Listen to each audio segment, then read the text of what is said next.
Y'all remember about 7 months ago when Democrats decided to make a criminal the poster child, the poster boy, the face of their anti-ICE, anti-mass deportation um, campaign? Y'all remember when they decided to take this guy that had been suspected and charged of multiple crimes, how he had a federal accusation against him about human trafficking, all this stuff. Remember when they decided to do that? Now, it doesn't surprise us because just a week ago, or actually, I think on Monday, they were touting this woman up as this leader of a pro-black movement who was actually a cop killer. Remember that?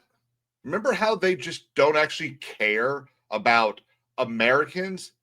They don't want what's best for this country. They want what's best for the people that control them.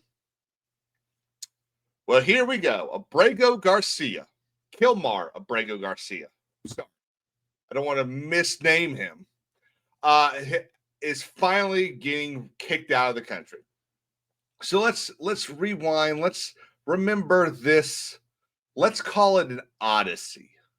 Let's remember this. So, like, what is it? It's October. So, about 9 months ago, this guy gets picked up in Baltimore and deported to El Salvador, where he's a citizen of.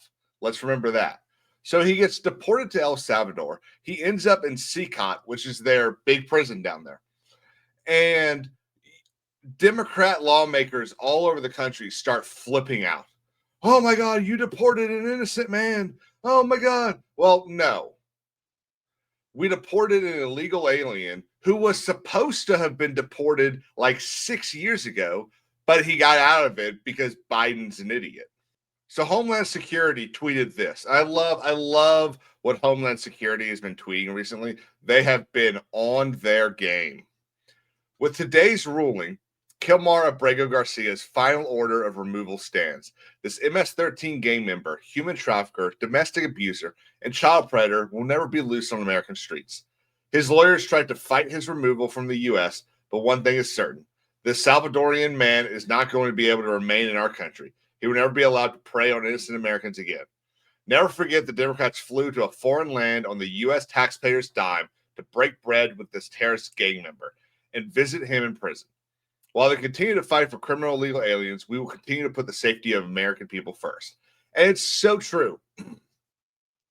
I understand, as an attorney, I understand valuing the Bill of Rights and constitutional rights and all. I understand that. Okay. I'm there. I'm with you on that. But here's the thing.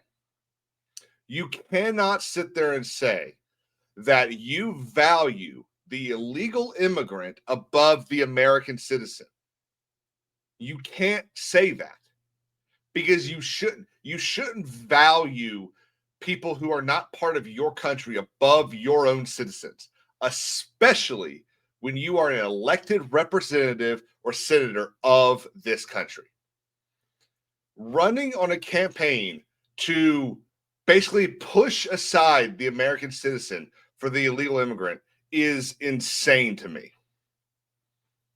So this ruling was able to be accomplished because we remember a couple of months ago, the Supreme Court ruled that the Trump administration could deport people to third countries.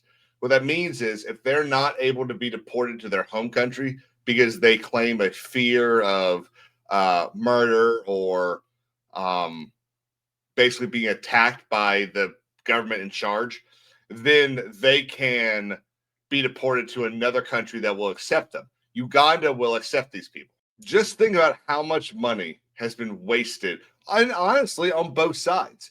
How much money has the right spent on getting this guy out of the country? How much money has the left spent on keeping this guy in the country? At some point, both sides should have said, you know what? Fuck off. And just kicked him out. This shouldn't have taken so long. I'll tell you why this took so long. Because the left is intent on using the law as it's written as a sword against the people it's written to defend. I spoke last week about, or 2 weeks ago, about how the news media uses the First Amendment freedom of the press as a shield for them and a sword against us, the citizens of this country. The Democrat lawmakers of this country use the law as a shield against those who support them and a sword against those who do not. And that's the problem with the left. The left hates what they are supposed to defend. The right loves what they're defending. So this, on top of all the other stuff that ICE is working on across the country, the increase of National Guard presences in Memphis, they're supposed to be showing up in Chicago soon. I think this is going to be a home run. We're cleaning up our cities. We're getting rid of criminal elements. The problem is you're going to see people, and we're going to see people in the comments of this video saying, "Oh, you don't care about all you care about are white people, or all you care about are people in the suburbs and stuff like that." And my statement to that is, it's weird that you hear what I said and say, "Oh, you don't like black people." I never said anything about black people. I said criminal elements. There are white criminals too. To sit there and act like I'm racist or Republicans are racist because they want criminals out of their cities and out of their towns and in prison where they belong. I mean, that's right up there with all the left politicians over the last like 4 or 5 years that made those really dumb statements about black people. One of them, I don't even remember who said it, but it was the one that was about like, black people don't know how to use computers. I think it was the New York governor that said black people don't know how to use computers. Are you kidding me? How dumb do these people, and that's just how they see the world. Guys, this is good news. I can't wait to see more of this. Let me know what y'all think. Don't forget to like and subscribe, and I'll see y'all next time.